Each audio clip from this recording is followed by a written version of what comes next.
Wargamers, Andrew speaking, and today I'm going to do a bit of a voice log talking about my Dark Angels.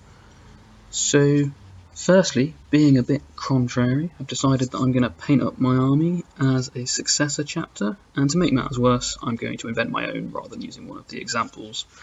So they're called the Lions of Caliban, and I'm going to paint them up using the kind of Deathwing colour scheme, all bone armour, with green details and red robes, because I thought that would look cool.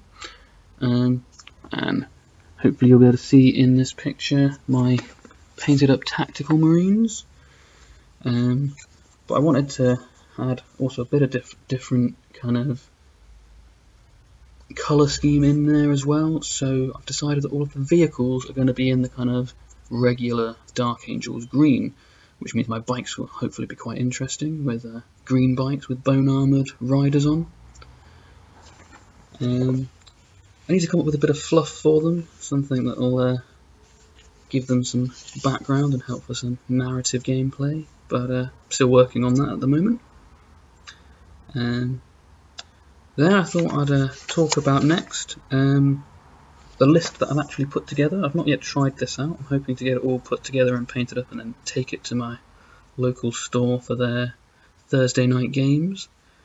It's going to be headed up by a librarian. Need to get a bit of psychic support in there, I think. Seems like if I'm only going to bring one HQ choice, that's a good solid start. I'm going to make him Mastery Level 2, give him the Shroud of Heroes, a bit of extra survivability, and some psychic shenanigans going on. Then to fill that out, I'm going to have two tactical squads. These are both the tactical squads from the Dark Vengeance set, and I'm going with what you see is what you get. So that's Plasma Cannon, Plasma Gun, Plasma Pistol, 10-man squads. Two of them, because I've got a doubled up set from Dark Vengeance stuff, and they're both going to ride in Rhinos. I've got two Razorbacks I'm going to build up as Rhinos, magnetize them so they can be either or. And obviously their job's going to be scoring points, grabbing those objectives. Then because I've got the two Dark Vengeance sets doubled up, I've got 6 bikes, and then I've added an attack bike to that, so I'll have a full bike squad, 2 plasma guns, multi-melter.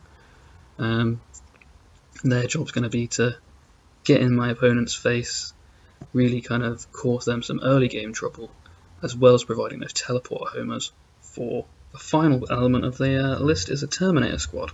5 Terminators, Assault Cannon, Chain Fist,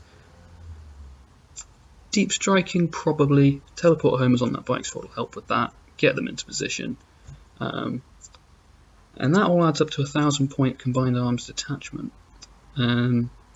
Possibly not the strongest, but so yeah, I'm hoping to get some games in with them when they're all built and painted and in a fit state, and I will let people know how that all goes and how that list works out for me. I don't think there's anything particularly controversial in it. Obviously, it's lacking anything really to deal with flyers, which could be an issue.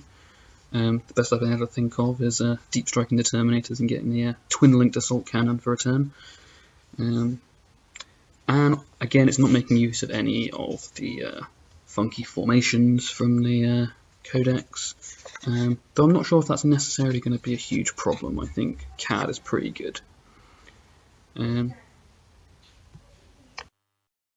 that then just leaves me with the last thing I want to talk about is, hopefully you can see in the picture, a couple of ruins, pieces of terrain that I got off eBay. Painted them up.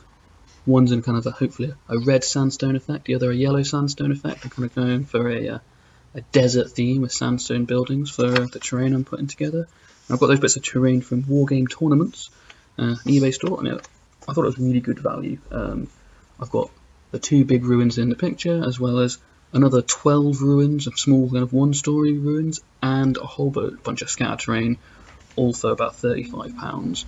So I thought, good board coverage, lots of ruins, ability to put together some interesting boards, really cheap for what you get. And that kind of rounds out this little update. Hope you enjoyed it. and I'll see you next time.